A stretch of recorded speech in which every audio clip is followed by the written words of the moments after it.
Muito bem, vamos falar com o Conradão? Valeu, Lelê. Conradão tá aqui. Ó, Conradão, quase teve pau aqui hoje, hein? Te falar, viu? Eu vi. Você tava acompanhando ou não? Mas é essa juventude. Muito testosterona na mesa aí. Quarta série. Você acha que é isso? Ou a turma tá... O Marinho tava na dele. Não, deve ser, mas é que o pessoal aí muito convicto dos seus pontos de vista faz parte de ter um atrito aí. Talvez com mais tempo eles reconhecessem seus pensamentos iguais, alguns pontos de vista e o que realmente se busca aí dentro do nosso sistema democrático. Boa tarde a todos aí, sempre um prazer estar aqui com vocês. Você sabe, meu querido Conrado, você é praticamente um filósofo nesse programa e você sabe que existe uma máxima na filosofia que diz o seguinte: quem tem muita certeza é porque não pensa. Ou seja, a pessoa que tem uma certeza certeira sempre é burro. Exatamente. Certo? É isso. Volta ao mercado. Não, a maior conquista do ser humano, já falava um outro grande filósofo, né? Nietzsche, ele dizia o quê? Dizia que o ser humano é o único ser, o único animal que tem a capacidade de mudar de ideia, né? Mudar o ponto de vista. Então, quanto mais a gente vai coletando informações do mundo real, quanto mais a gente vai coletando saberes do nosso dia a dia, mais a gente pode tirar melhores decisões para a nossa existência. Esse é o grande objetivo. Por isso que só o conhecimento afasta o pânico, o pânico não, né? Afasta o medo, afasta a desconfiança. Por isso que a gente tem que procurar saber cada vez mais de todos os campos do conhecimento para tomarmos cada vez melhores decisões, meus amigos. Exatamente, porque a única coisa que nos une é o pensamento. Né? Nós, dos outros animais, a única coisa que nos diferencia é o raciocínio, é o pensamento. Mas a gente é burro também. E às vezes a gente pode ser engabelado no pensamento, aí você fala assim: puta, que cagada, eu acreditei nisso. Mas aí você é capaz de mudar, como disse o Nietzsche. A gente é capaz de mudar. Não é isso? E o que você quer falar hoje? O que nós vamos falar aqui? Posso ajudar? Você me permite? Nós temos Claro, pode. Não, pode dar a pauta. Deixa ele dar a pauta. Pode dar. Não, mas a pauta aqui, né? Para a nossa conversa, antes de mais nada, senhores, a gente está vendo uma comoção nesse exato momento aí ao vivo. São as redes sociais do Facebook caíram. Era isso. Né? O Instagram não está funcionando. WhatsApp. Inclusive, quem não me segue no Instagram, vai lá. É @Fernando Conrado. Pode botar aí embaixo, em lugar do meu nome, @Fernando Conrado. Eu aceito. O WhatsApp tá parado, Facebook tá parado. Inclusive, durante a transmissão, o YouTube deu uma caidinha aqui, agora voltou. A única coisa que está funcionando bem aí pelos meus testes aqui foi o Twitter. Meus amigos, a nossa conversa aqui, vocês começaram a falar no início do programa, é acerca também dessa primeira parte das manifestações que a gente teve no sábado, né?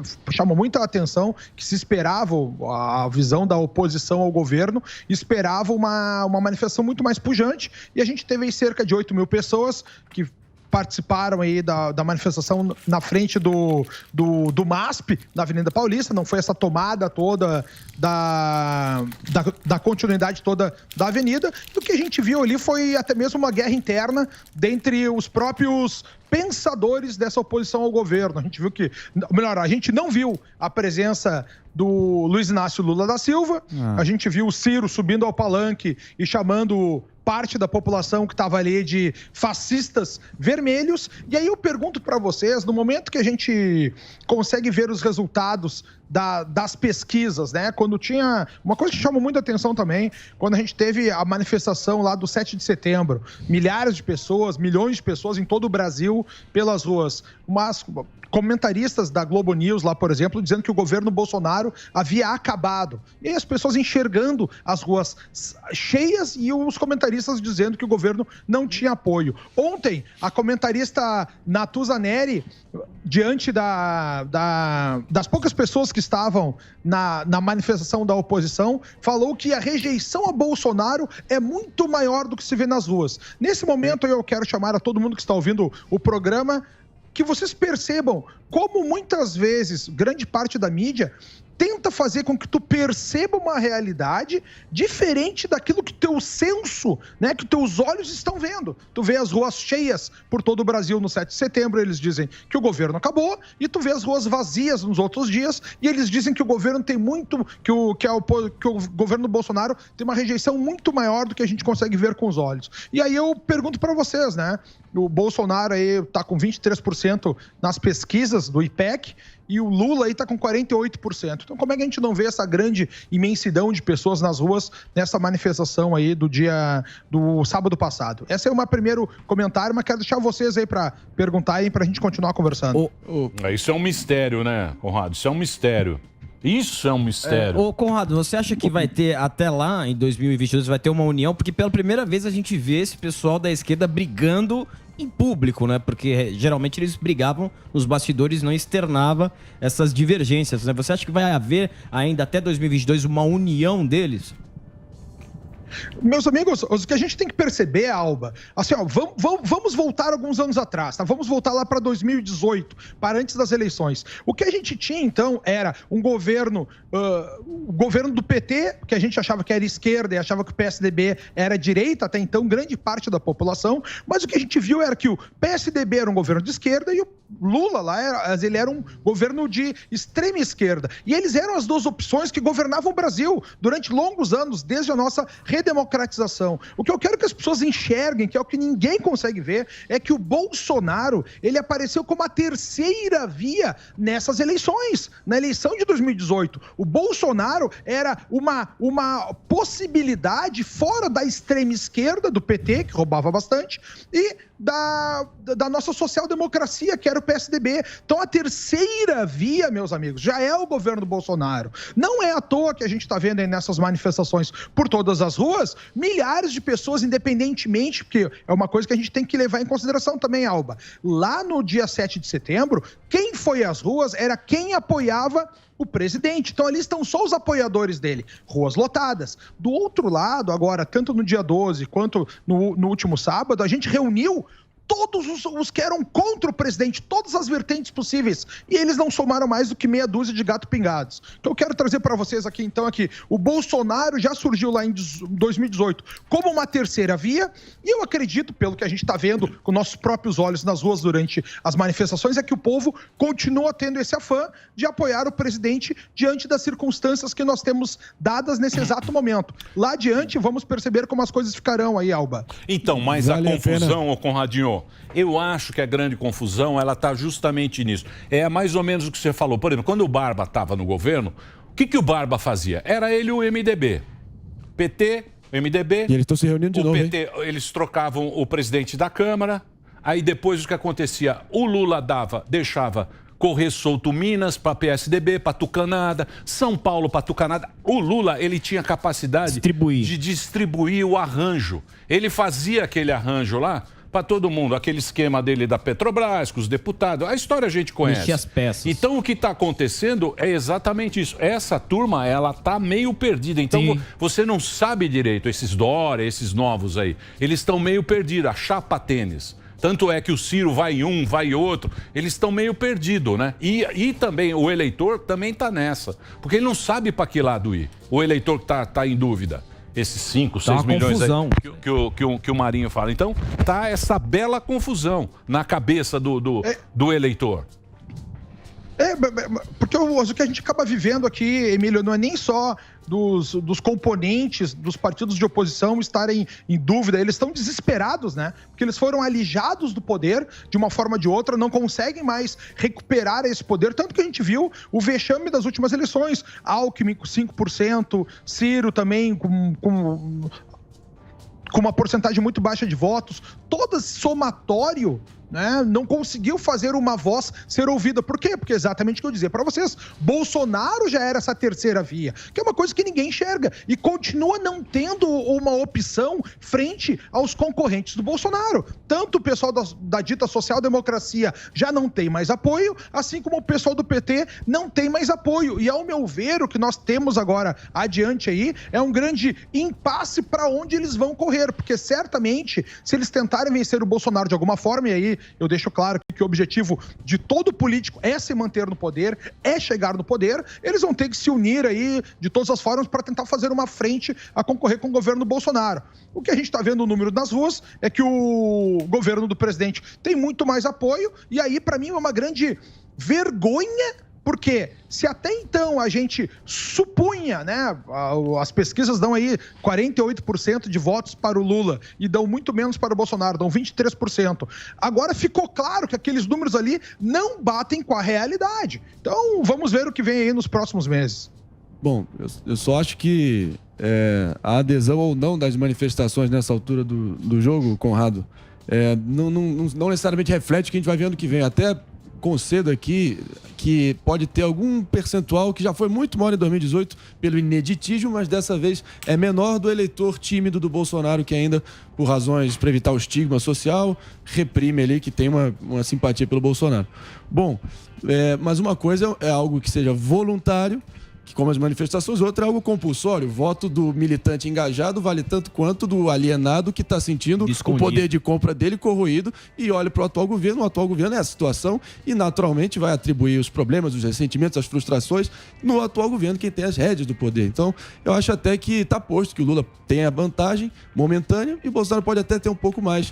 Mas cara, Marinho, uma coisa é algo voluntário, outra é algo compulsório. Ô Marinho, mas por mais que a gente fala, o que cheira é da Lula e Bolsonaro no segundo. E aí é para onde a turma vai. Esse que é o negócio. Que é o que a gente fala. Ficou essa discussão, ficou aquele negócio tal, essa discussão. É aquele segundo turno que a gente já fala há um ano. Na verdade, vai sobrar esses dois. Você vai ter que... O PT pede o impeachment do Bolsonaro, que também acho que já é uma tese que pelo ambiente político inviável nessa altura, mas pede que nem o jovem pede o primeiro emprego, morrendo de medo de acontecer, né? Porque realmente o Bolsonaro ainda, por mais que ele tenha, eu conheço ali o perfil do eleitorado dele, a base sólida, hiper engajada, fiel, leal, vai se manter lá independente do que acontecer. E lógico que ele tem o alcance dele ainda um pouco mais ampliado. Só que ainda assim, diante do atual governo e do que vem acontecendo, a chance dele prosperar no segundo turno é cada vez menor. E é por isso que um candidato à terceira via, em tese, com uma mensagem mais centrista, pode ser que pegue eleitores que, estão ali, vão tapar o nariz, mas vão votar no cara. Por não ser tão estigmatizado quanto o governo, o Bolsonaro, que é governo no momento. Mas o Conrado falou um negócio que eu não tinha pensado, cara. A terceira via na outra eleição foi o Bolsonaro, porque sempre a disputa foi o PT e PSDB. Era o PT e PSDB dando aquela... Ele quebrou essa corrente. Eu sou esquerda, a minha esquerdinha mais... A minha esquerdinha é legal, apareceu aquele Bolsonaro. Sim. Ele foi a verdadeira terceira via. Ele quebrou a corrente da... E agora a terceira via que eles chamam seria não ter Lula. Quando o Lula voltou, papai voltou, os caras falaram, e agora? Aí falaram, vamos empichar o Bolsonaro, que a gente tem chance com o Lula. Sim. E parece que isso não vai rolar. Sim, mas a estratégia era boa. Mas é que tá, lógico.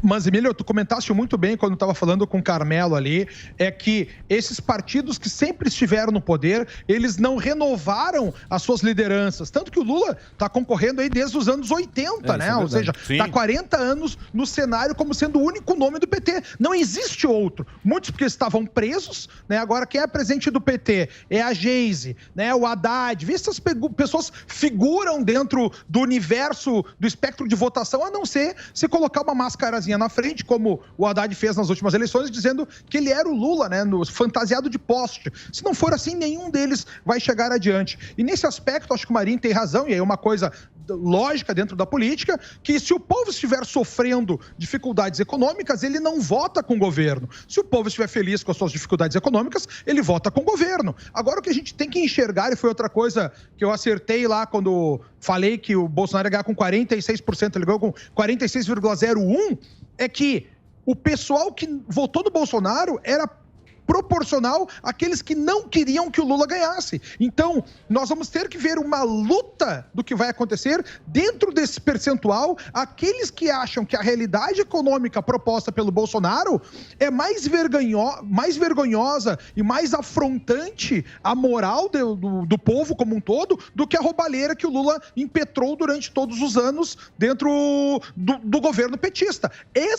Esse vai ser o fiel da balança que vai ter que deslocar para um lado para o outro. E como a gente viu, o percentual de votos do Bolsonaro nas últimas eleições foi gigantesco, né? Teve a maioria, mas não foi tão longe assim dos outros candidatos. Então a gente tem que analisar para onde esse pequeno percentual aqui que acha que é melhor aceitar o bandido Lula, que eu acredito que esse pessoal não troca de voto. Minha visão de mundo, tá, pessoal? Eu acho que não troca de voto. Tu não vai votar no bandido, porque pela moral tu prefere um cara mais decente. Esse governo, quer queiramos, quer não, analisem como quiserem aí, é um governo muito menos corrupto, né, do que a gente viu nos outros governos. Tanto que se tu procurar alguma coisa específica do atual governo, do 1º de janeiro de 2019 em diante, tu não vai encontrar, né, nenhuma frustração nesse grande governo aí. Então, a gente tem que enxergar por esses lados. Mas esses dois aí têm voto do cara que vota até morrer. É isso aí. O Lula e o Bolsonaro. Morre abraçado. E o Bolsonaro também é um fenômeno, hein? É um cara que há 2 anos atrás ninguém sabia quem é esse cara. O Lula tá há 40 anos aí. O Bolsonaro, em 2 anos, ele fez nego votar igual votar no Lula. Por isso que ele é a terceira via. Por isso que ele é a terceira via. Sim. Tu não tinha quem votar. Mas tem uma galera muito grande aí que não sabe. Tá patinando. O PT acredita que vão esquecer o passado. Que aquele negócio do Lula eles vão esquecer. Sim, e o Bolsonaro vai apostar no quê? Não sei. O Bolsonaro vai fazer a mesma estratégia. O Bolsonaro vai apostar no petismo. Sim. Vai falar, você vai querer que o cara volte? Conradinho, Mas dessa vez vai convencer? Obrigado, hein? Será? Aí que Obrigado. Sempre às ordens. Valeu, tá funcionando? O Instagram é @Fernando Conrado, youtube.com/Fernando Conrado. Você entra lá, tem os cursos sobre vários cursos do Conrado e ele também é muito ativo lá no Stories. É verdade. Aprendi a falar Stories. E na Vocês podem entrar sempre no Instagram, se quiserem, nos próximos programas, deixarem ali o @Fernando Conrado pro Instagram. Também fique à vontade, só procurar em todas as redes sociais. É sempre um prazer e uma honra estar aqui com vocês, senhores. Esse aí é o meu Twitter, que não tem tanta gente, mas também estão convidados para estar lá. Beijo. Boa, pareça mais, meu querido Conrado. Precisamos falar